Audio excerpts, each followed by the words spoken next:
Entonces, vamos a probar que para todo árbol binario completo de elementos de un conjunto A, su número de nodos es menor o igual que 2 veces la altura del árbol, 2 a la altura del árbol más 1 menos 1. Porque alguien observó eso. Porque alguien observó eso. Bueno. Entonces, vamos a probar esto desde el principio. Vamos a probar usando inducción estructural. Entonces, ¿cuál es la propiedad que hay que probar? Que los nodos del árbol, el número de nodos del árbol es menor o igual que 2 a la altura del árbol más 1 menos 1. Esa es la propiedad. ¿Cuál sería el caso base? Entonces, el caso base es demostrar que un árbol hoja cumple la propiedad. Que cualquier árbol hoja cumple la propiedad. Entonces, sean habla de R, un árbol hoja, voy a probar que cumple la propiedad. ¿Qué sería probar? Entonces, yo escribo primero qué significa probar que P de habla de R cumple la propiedad. Sería que nodos de árbol hoja es menor o igual que 2 a la altura del árbol hoja más 1 menos 1. Y yo tengo definidos anteriormente, está definido nodos y altura. Entonces puedo usar la definición de nodos, la definición de altura, y dice que nodos de un árbol hoja da 1 y que altura de un árbol hoja da 0. Entonces voy a reemplazar aquí nodos de un árbol hoja, según la definición, da 1. Altura de un árbol hoja, según la definición, da 0. Entonces lo que tengo que probar es que 1, que es lo que da de la izquierda, es menor o igual que 2 a la 0 más 1 menos 1, que es lo que da lo de la derecha. Entonces me diría, tengo que probar que 1 es menor o igual que 2 a la 1 menos 1, pero 2 a la 1 es 2, menos 1 da 1, luego lo que tengo que probar es que 1 es menor o igual que 1, y 1 es menor o igual que 1, ya no lo tengo que probar porque yo ya me lo sé, y eso es true. Entonces he probado que P de un nodo hoja es true. O sea que los nodos hoja cumplen con esta propiedad. ¿Listo? Bien. Ahora, segundo paso, tengo que probar la inducción. Si construyo un árbol con una raíz y dos árboles A1 y A2, él debe cumplir la propiedad suponiendo que los árboles con los que construyo ese árbol cumplen la propiedad. Eso es inducción. Voy a probar que el árbol nuevo cumple la propiedad suponiendo que los árboles viejos ya la cumplen. Eso es lo que hace la inducción. Y luego de escribir esto, lo escribo ya traducido. ¿Qué significa que cumplir la propiedad, que R flecha A1 a 2 cumple la propiedad? Significa que el número de nodos de eso es menor o igual que 2 a la altura de eso más 1 menos 1. O sea, tengo que probar que nodos de ese árbol construido nuevo es menor o igual que 2 a la altura de ese árbol construido nuevo más 1 menos 1. Eso es lo que tengo que probar. Ahí no he hecho nada, solamente he escrito, he explicitado lo que tengo que probar. ¿Y cuáles son las hipótesis de inducción? Que el señor A1 y el señor A2 cumplen la propiedad. O sea, que el señor A1 cumple que nodos de A1 es menor o igual que 2 a la altura de 1 más 1 menos 1. Y que el señor A2 cumple que nodos de A2 es menor o igual que 2 a la altura de A2 más 1 menos 1. Esas son mis hipótesis. Ya las establecí. Ahora sí voy a hacer la demostración. Voy a demostrar que lo del lado izquierdo es menor o igual que lo del lado derecho. Entonces voy a partir del lado izquierdo y a punta de deducciones voy a llegar a que es menor o igual que lo del lado derecho. Entonces, en algunos casos voy a usar igualdad porque voy a usar la definición. ¿Qué es nodos de algo? Según la definición es 1 más nodos de A1 más nodos de A2. Eso es igual. Yo no puedo poner aquí menor o igual porque eso es igual. Pero, ¿qué es C de nodos A1? Que es menor o igual que 2 a la altura más 1 menos 1. Ah, entonces yo puedo quitar este y reemplazarlo por este. Quitar este y reemplazarlo por este. Pero ya no puedo poner igualdad, porque lo que yo sé es una desigualdad. Entonces queda desigualdad. Entonces queda que esta suma de aquí es menor o igual que esta suma de aquí. Mi objetivo es llegar a esto, ¿no? A 2 a la altura de, no sé, de esta cosa más 1 menos. Y acuérdense que la altura de una cosa de estas es 1 más el máximo de algo.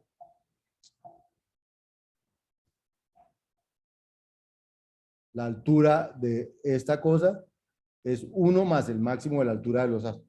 Entonces, eh, entonces yo tengo que llegar, a este 2 a la altura, pero esta altura va a ser un máximo. Entonces tengo que lograr poner un máximo ahí para volverlo a la altura. Bien. El más 1 es el más 1 que había allá, entonces no esa altura. Entonces, aquí me quedó este 1, aquí me quedó este menos 1 y aquí me quedó este menos 1. Entonces, 1 menos 1, 0 menos 1 menos 1. Entonces me queda este término, 2 a la altura del primero más 1, 2 a la altura del segundo más 1, menos 1. Lo único que hice fue sumar, o sea, de aquí a aquí, esto es igual. O sea, esto es igualitico a esto. Lo único que hice fue sumar los dos, sumar el 1 con los dos menos 1 y me dio menos 1. Bien. Siguiente paso. Voy a usar esta propiedad. Que n más m, que si yo sumo dos números, eso es menor o igual que 2 veces el máximo de los dos. O sea, si usted suma dos números, eso es menor o igual que el máximo de los dos sumado con el mismo. O sea, suponga que entre n y m, el más grande es m. Entonces, pues esto es menor o igual que 2 por m. Si entre n y m el más grande es n, esto es menor o igual que 2 por n. O sea, si yo sumo dos números, eso es menor o igual que el más grande multiplicado por 2. ¿Listo? Entonces, eh, entonces aquí estoy sumando dos números, este y este. Entonces, ese es, ese es más grande que 2 veces el máximo de los dos. Eso fue lo que puse. La suma de estos dos números es menor o igual que 2 veces el máximo de los dos. ¿Cómo se me ocurrió eso? Porque yo quiero llegar a max, que es lo que había en el otro lado. Entonces dije, tengo que relacionar a la suma con un máximo porque si no, no puedo llegar allá. ¿Sí? Eh, digamos que esa es la parte, yo no la llamo truculenta, pero es la parte, digamos, ingeniosa de la demostración. ¿Cómo volver esto un máximo? Entonces es la suma de dos números es menor o igual que 2 veces el máximo de los dos. Eso fue lo que hice ahí. Y el menos 1 que hay aquí es el menos 1 que hay aquí. Como esto es con un menor o igual, entonces aquí aparece un menor o igual. Ahora ya la cosa queda fácil. Ahora, el máximo de 2 a la algo con el 2 a la algo. Entonces, si yo tengo 2 a la algo y 2 a la algo y quiero hallar el máximo de los dos, pues simplemente averiguo cuál es el exponente más grande y ese va a dar el máximo. Entonces, el máximo de 2 a la algo y 2 a la algo va a ser 2 elevado al máximo de los dos exponentes. O sea, averigües el máximo de los dos exponentes, haga 2 a la eso y eso es lo mismo que el máximo de estos dos. Eso sí fue solo esta propiedad. Si yo quiero saber quién es el máximo entre 2 a la x y 2 a la y, pues es averigüe el máximo entre x y haga 2 a la s. Eso es lo que va a dar el máximo de los dos. Entonces, eso fue lo que hicimos aquí. Luego, resulta que tengo el máximo entre la altura de A1 más 1, el máximo entre la altura de A2 más 1. Y pues claro, el máximo entre X más 1 y Y más 1, pues es el mismo máximo entre X y Y, sumándole 1. Entonces lo que hago es el máximo entre esos dos, sumándole 1. Y el máximo entre esos dos, sumándole 1, es lo que llaman la altura del árbol. Entonces ya me quedó 2 a la altura del árbol. Entonces me quedó 2 por 2 a la altura del árbol, es 2 a la altura del árbol más 1. Y este menos 1 sigue ahí. Y este término es este término que quería que estuviera aquí al lado derecho. Entonces he demostrado que los nodos de este árbol son menores o iguales que 2 a la altura de esto menos 1. Entonces, esta demostración evidentemente no saldrán como esas en el examen, porque son las que necesitan como más tiempo de pensar. En el examen quiero es que hayan, probar que hayan automatizado un poco el proceso de inducción. Pero hay demostraciones que no son evidentemente las más sencillas del mundo y esta tiene unos pasitos, sobre todo este paso que es muy particular, digamos que hay que pensarlo para entenderlo. Pero ya quedó demostrado. Entonces puedo concluir que todos los árboles binarios cumplen con esta propiedad. Pues obviamente lo que salga en el examen siempre será más fácil que eso, les puedo asegurar. No es que esta sea difícil, pero no se le ocurre a uno de uno. Las que salgan del examen se les tiene que ocurrir de una porque van a hacer seguir unos mecanismos y Yo lo que quiero probar es que el mecanismo lo tiene, no que tienen el ingenio para resolver cosas que a veces son complicadas, porque el ingenio necesita paz, tranquilidad para pensar, y en un examen no es eso lo que uno tiene. Entonces yo en un examen no pregunto cosas que necesiten paz y tranquilidad para pensar. Necesito cosas que necesiten haber hecho ejercicios para poder responder, pero no que necesiten una gran paz, una gran tranquilidad, porque si no, no me ocurre, no. A mí no me gusta preguntar las cosas en los exámenes, porque no me parece que los exámenes sean el momento para eso. ¿Sí? Por eso prefiero verlos en exposiciones, por eso prefiero verlos en otras cosas que en examen esas cosas. Pero en el examen sí quiero saber que entendieron el principio de inducción, que logran hacer ciertas cosas, que logran descubrir y que logran decir, entonces esto va aquí, esto va aquí, esto va aquí. Y bueno, y eso es lo que el examen va a mirar en ustedes. Ya, se acabó los temas del curso, desafortunadamente, o afortunadamente, como quieran ver. Si tienen preguntas, dudas, tenemos todavía unos minutos antes del quiz. La definición que vimos acá de altura es diferente a la de ¿cierto? ¿Cómo? La definición de altura acá es diferente a la Eh, aquí la altura de un caso básico que es R, ¿cierto? sí, Es cero. Sí. y en el quiz el caso base es la altura de vacío es igual a 0. O sea que allá la más sencillo tiene altura de 1. No, no, por eso, sí, sí, sí, sí, sí, sí, entonces, exacto, sí, sí, es verdad, hay esa diferencia. Por eso cuando yo les hice los dibujos, la pregunta que está haciendo Cristian es que en el quiz, cuando hablan de altura, en el quiz, los árboles de los quizzes, los árboles que nosotros vimos son así, con información aquí adentro, y las hojas tienen información. Los árboles de los que hablan en el quiz son así. Si quiero un árbol que tenga la misma información que tiene ese árbol, sería un árbol así. O sea, hasta aquí son idénticos. La única diferencia es que donde haya una hoja, en los del quiz le ponen así y le ponen árbol vacío y árbol vacío. Entonces, como la altura es el camino que hay de un nodo a la hoja, entonces aquí algo que es para llegar de aquí a aquí, hay uno, aquí estos no son hojas, los hojas son los de abajo. Entonces, la altura va a ser uno más que lo que da este. ¿Sí? Pero porque las hojas son los de abajo. Pero la definición de altura es la misma. Un árbol, una hoja es cero y la altura de algo que no es hoja es uno más la altura de sus hijos, más el máximo de la altura de sus hijos. O sea, la definición es la misma, pero sí va a dar diferente. Este es altura 1, este es altura 2. ¿Sí? Bien. ¿Qué más duditas tienen? El momento, aprovechen sus dudas.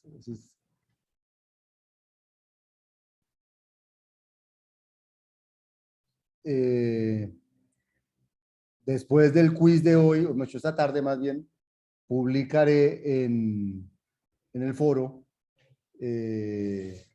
cómo es el examen 3. ¿Sí? El examen 3 pues les publicaré. El examen 3 siempre tiene Euclides, siempre tiene congruencias, siempre tiene inducción y siempre tiene inducción estructural. Pero ya les mandaré el detalle, como siempre se los he mandado, para que para el examen no lo vaya a tomar de sorpresa la estructura del examen. Y es como los otros exámenes, usted va respondiendo pregunta por pregunta y no se puede devolver. Pero las preguntas, algunas tienen varios intentos. Entonces usted dirá, así va a ser el examen, ya les mandaré la estructura y eso para que no les lleguen con sorpresa del examen, pero típico, habrá un,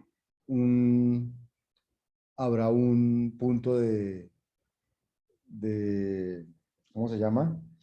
De Euclides, y habrá que hacer los pasitos de Euclides, y habrá que encontrar los coeficientes de Besut, y habrá que jugar con alguna congruencia para saber alguna cosa con congruencias, y luego habrá que demostrar algo por inducción de los naturales, o inducción fuerte, o inducción simple, y luego habrá que demostrar algo por inducción estructural.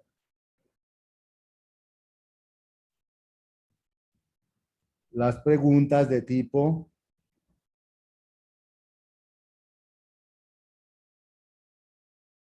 X entre 1 y 2. No sé si te refieres a lo del rango vacío, Sergio.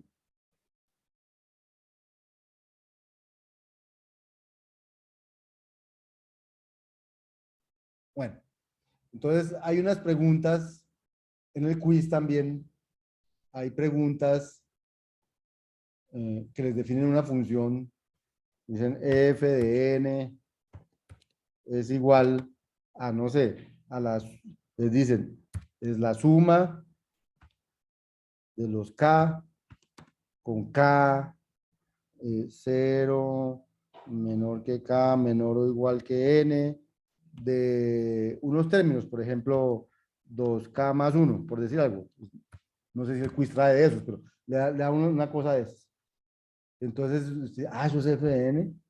O sea, es la suma de los términos de la forma 2k más 1 con k entre 0 y n. Y entonces les preguntan en el quiz cuánto es f de 2, por decir algo. Entonces dice, pues f de 2, yo cojo esto, reemplazo esta n por 2, porque es f de n, ¿cierto? Y lo único que dice donde hay n es ahí. Reemplazo esa n por 2 y entonces dice, sume para acá entre 0 y 2, los 2k más 1. Entonces eso queda. Entonces dice, k entre 0 y 2, ¿cuáles son los k que hay entre 0 y 2? Mayores que 0 y menores iguales que 2. K igual a 1 y k igual a 2. ¿Cierto? K igual a 0 no está incluido ahí. Entonces con k igual a 1, 2 por k más 1 da 3. Y con k igual a 2, 2 por k más 1 da 5. Entonces esto daría 8. ¿Listo? Y si les preguntan cuánto es f de 1, entonces f de 1 sería esto, muy parecido, pero aquí donde dice 2, dice 1. Entonces, ¿cuántos K hay entre 0 y 1? Menos mayores que son menor o igual que 1. Uno solo, K igual 1. Entonces, eso da el único elemento que hay. No hay ni que sumar nada porque solo hay un elemento. Se llama la regla del punto único. Cuando sumamos rangos. Entonces, eso da 3. ¿Sí? Y si me dicen f de 0, pues vuelvo y hago la misma formulita. Es esta misma formulita.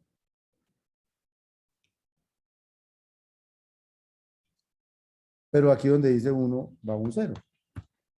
Entonces, sume para los K mayores que 0 y menores o iguales que 0. ¿Hay mayores que 0 y menores o iguales que 0? No hay. Entonces, no hay nada que sumar.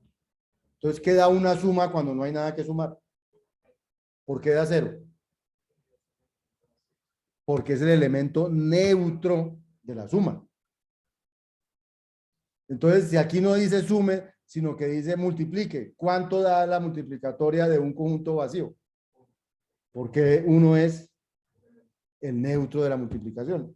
Si aquí no estaba cogiendo números, sino que estaba haciendo conjunciones o disyunciones. Entonces, ¿cuánto da la conjunción de una cosa que es vacío? Pues da el neutro de la conjunción, que es true. ¿Cuánto da la disyunción de una cosa que es vacío? Da el neutro de la disyunción, que es false. Entonces, no se asusten si no tienen nada que operar. Simplemente apliquen la regla del rango vacío. La regla del rango vacío dice que cuando usted le dicen sume un poco de cosas que no hay ninguna o multiplique un poco de cosas y no hay ninguna, pues aplique la del rango vacío. Steven me pregunta que por qué da, si 2 por 0 más 1 daría 1. Porque yo solamente le aplico esta fórmula a los K, esta fórmula, a los K que cumplen con esto. Y resulta que 0 no es mayor que 0, Steven. Entonces no hay ningún K que cumpla con eso. Si aquí dijera menor o igual, tú tendrías razón. Pero como aquí no dice menor o igual, sino mayor, entonces necesito que el número sea mayor que 0 y menor o igual que n. Y resulta que 0 no es de esos, porque 0 no es mayor que 0. Entonces, por eso, aquí no hay nada que sumar, porque este rango es vacío. Esa es la cosa, Steven, ¿sí me entiendes? Si fuera 0 Eh, fuera cero, también sería vacío. claro, también. Listo. Entonces, esas son las que tienen que ver con el rango que a ustedes los confunden. Los confunden y entonces cuando el rango es vacío, ustedes piensan que eso da cero. Pero eso depende de la operación. Si es suma, sí, pero si es producto, no. Entonces, ustedes, claro, el sistema les dice que eso quedó mal, pero dice, ¿pero por qué me quedó mal si no había nada que multiplicar?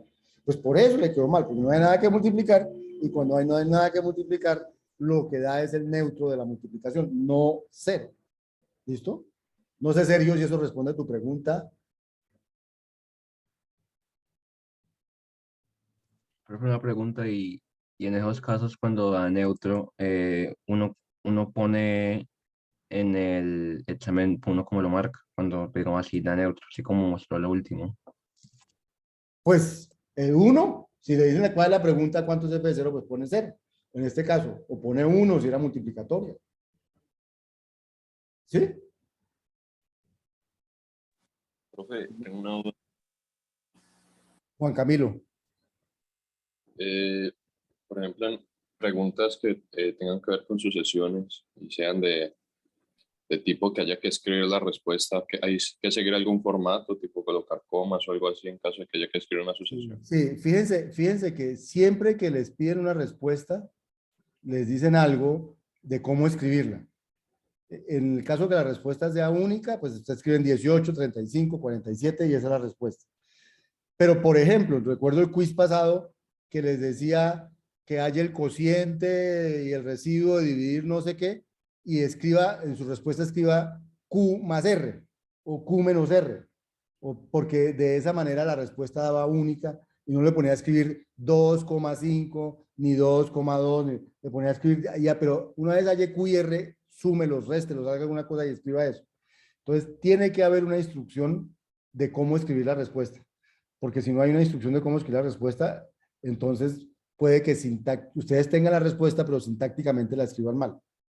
Entonces, típicamente siempre en esas preguntas hay una manera de cómo escribir la respuesta, pero las que son de respuesta única casi siempre son numéricas y tienen que escribir un número y el único número que pueden, solo hay un número correcto. ¿Sí, Juan Camilo? Profesor, gracias. Bien. Bueno, muchachos, ¿qué más será?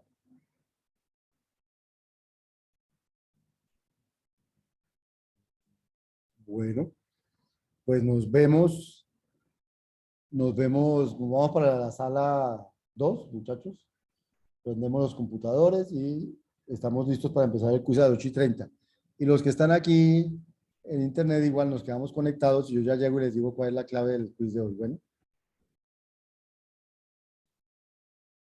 voy a dejar de compartir entonces. No sé si ya dejé de grabar.